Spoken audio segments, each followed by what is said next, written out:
को बचाने के लिए आपका अपने अपने घर से निकलकर आना इस बात का संकेत है कि ये देश किसी के बाप की जागीर नहीं है, ये 140 करोड़ लोगों का देश है।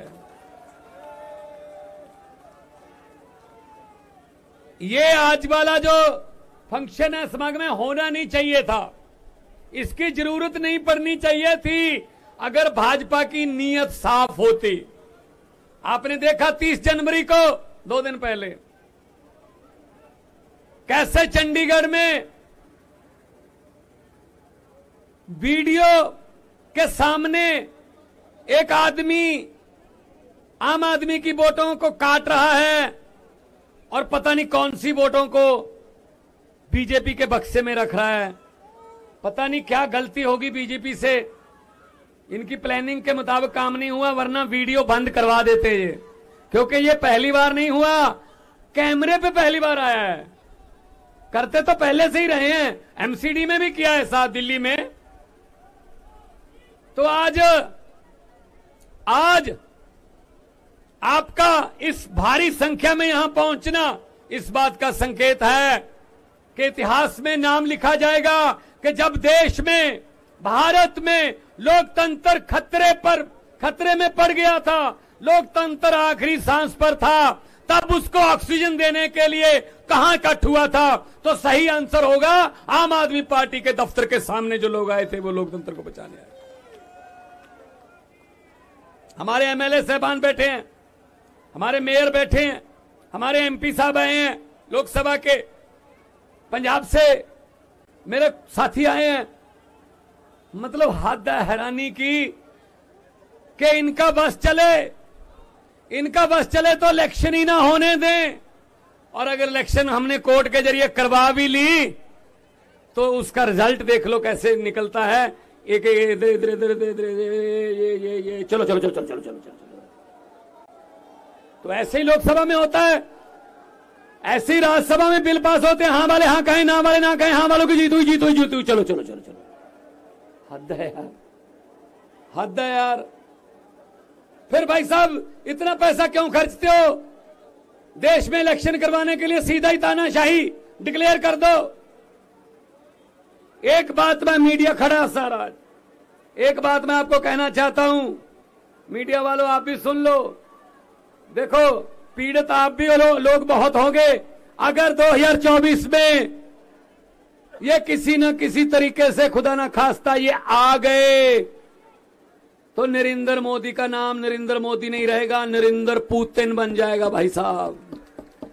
बाद में इलेक्शन नहीं करवाएंगे ये, फिर इलेक्शन नहीं होगा, सीधा बस जितनी आजीवन रहेंगे मोदी साहब। हद है यार, हद है यार। तो फिर शहीद भगत सिंह, राजगुरु सुखदेव, चंद्रशेखर आजाद, लाला लाजपत राय, सुभाष चंद्र बोस की आत्मा आज तड़पती होगी। क्या इस वोट के अधिकार को लेने के लिए हमने कुर्बानियां दी थी? क्या 22 साल की उम्र में इस वोट के अधिकार के लिए हमने रस्से चूमे थे फांसी के? उनकी आत्मा तड़पती होगी भाई साहब। ये वोट है यार, कमाल है।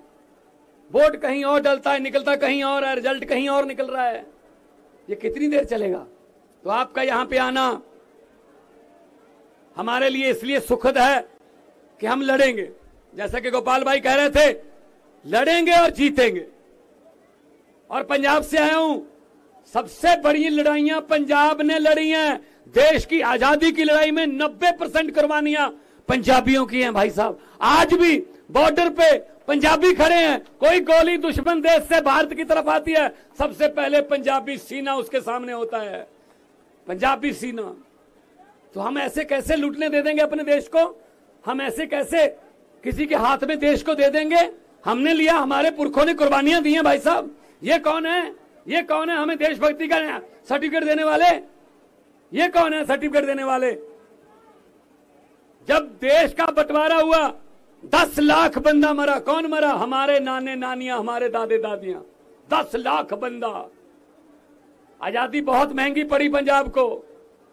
आज भी दर्द हो रहे हैं, आज भी जख्म मल्ले हैं, लेकिन इनको कुछ लेना देना नहीं है।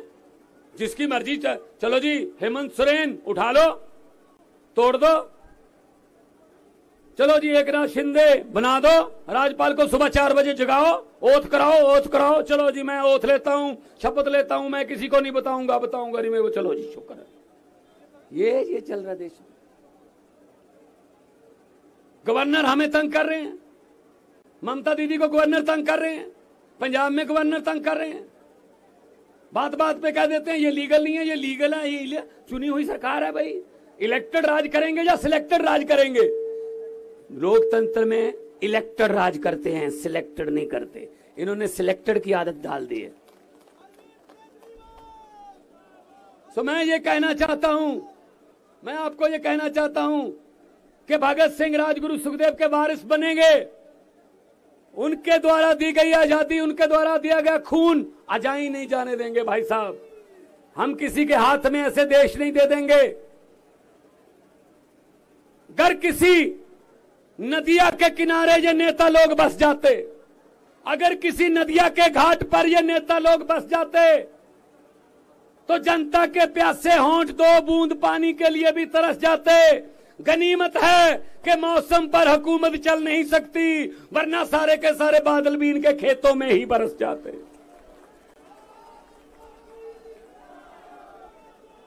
सारी वोटें इनकी होती हैं, बस जिसको मर्जी डालो वोट बीजेपी को होती है, बस हद है। बिहार में जिसको कह रहे थे ये है वो तोड़ दी सरकार। ये ऐसे कर लो जी, अब ऐसे कर लो। इन्होंने ऐसे बना रखा है देश को जैसे शतरंज की खेल होती है। ये गोटी यहां रख दो, ये यहां रख दो, राजा यहां रख दो, प्यादा यहां रख दो, वजीर यहां रख दो, ऐसे बना रखा है। इसके लिए हमको आगे आना होगा। आपका आना सुखद है, हमारे लिए सुखद है आपका आना, क्योंकि ये लड़ाई अकेले केजरीवाल नहीं लड़ सकते। अरविंद केजरीवाल जी ने तो शुरू किया था काफिला, अब ये काफिला बहुत बड़ा बन चुका है। पूरे देश में करोड़ों केजरीवाल पैदा हो चुके हैं। एक केजरीवाल को अंदर करने की सोच रहे हो, केजरीवाल को तो अंदर कर दोगे, इसकी सोच को कहां कैद करोगे? इसकी सोच को पूरे देश में कितने करोड़ केजरीवाल पैदा हो गए। इनका एक ही तरीका है, काम करने का तरीका एक ही है। कोई आके बताता है बड़े साहब को, मोदी जी को, कि जी सतिंदर जैन ने स्कूल बनवा दिए, अस्पताल, सतिंदर जैन ने अस्पताल बना दिए। प्राइवेट हॉस्पिटल जो हमने कमीशन पे बनवाए थे वो खाली हैं। दिल्ली के लोग तो सरकारी में इलाज करवाते हैं, पूरा फ्री है।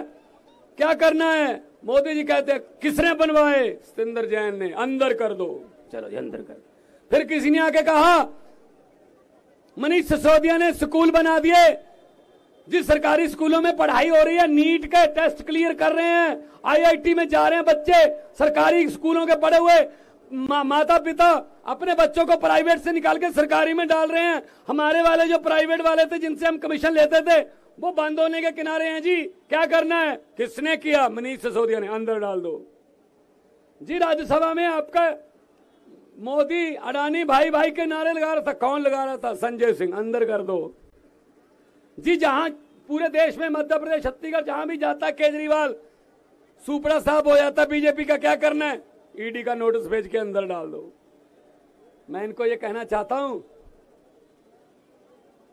बीजेपी वालों को कहना चाहता हूं कि हम वो पत्ते नहीं जो शाख से टूट कर गिर जाएं। हम वो पत्ते नहीं जो शाख से टूट कर गिर जाएं। आंधियों को कह दो अपनी औकात में रहें, अपनी औकात में। तो आज अरविंद केजरीवाल साहब नेशनल कन्वीनर हैं, जिन्होंने लड़ाई शुरू की है और लड़ाई निरंतर जारी है। मुख्यमंत्री बन गए तीसरी बार दिल्ली के, लेकिन लड़ाई निरंतर जारी है। इनके भाग्य में लिखा ही ये है कि पूरा देश साफ करना है झाड़ू से। झाड़ू से पूरे देश की सफाई इनके भाग्य में लिखा है। अकेला दिल्ली तक सीमित नहीं रखेगा परमात्मा इनको आगे बढ़ने, आगे जाना पड़ेगा। देश की जरूरत बनेंगे ये। तो मैं डॉक्टर संदीप पाठक जो हमारे राज्यसभा के एमपी हैं, मेरे सामने सौरभ भारद्वाज बैठे हैं, मेरे सामने सारी हमारी कैबिनेट बैठी है। पहली पार्टी है जिसकी 10 सालों में 2 स्टेटों में सरकार है और 11 एमपी हैं, 10 राज्यसभा के, 1 लोकसभा का। और गुजरात में 5 एमएलए हैं, एमसीडी है यहां पे, और गोवा में 2 एमएलए हैं, और परमात्मा ने सब कुछ ठीक रखा। सुप्रीम कोर्ट में कल गए हुए हैं, चंडीगढ़ वाला चुनाव कैंसिल हो जाएगा, चंडीगढ़ भी हमारे पास आएगा, चंडीगढ़ भी हमारा। प्रधान जी से हमने मार्गदर्शन लेना है कि आगे क्या करना है। ये सिर्फ फोटो खिंचवाने का या टीवी पर कोई तख्तियां दिखाने का प्रोग्राम नहीं है। ये गलतफहमी होगी बीजेपी वालों को। हम जब करते हैं कुछ तो अंजाम तक पहुंचाते हैं। मुझे किसी ने कहा कितनी सीटें आएंगी, मैंने कहा बहुत आएंगी पंजाब में। कहते सर्वे में नहीं आ रहे। मैं कहा आम आदमी पार्टी है, सर्वे में नहीं आती, सरकार में ही आती है। हम किसी सर्वे में नहीं आते भाई साहब, हम तो सीधा सरकार में ही आते हैं। तो 2 नारे दोनों हाथ ऊपर उठा के, इनकलाब इनकलाब, बोले सोनिहाल। बहुत बहुत धन्यवाद, बहुत बहुत मेहरबानी, आपने प्यार से सुना। और ऐसा ही संघर्ष जारी रखना है, लोकतंत्र बचाना है। देश हमारा है, ये किसी के बाप की जागीर नहीं है। बहुत बहुत धन्यवाद।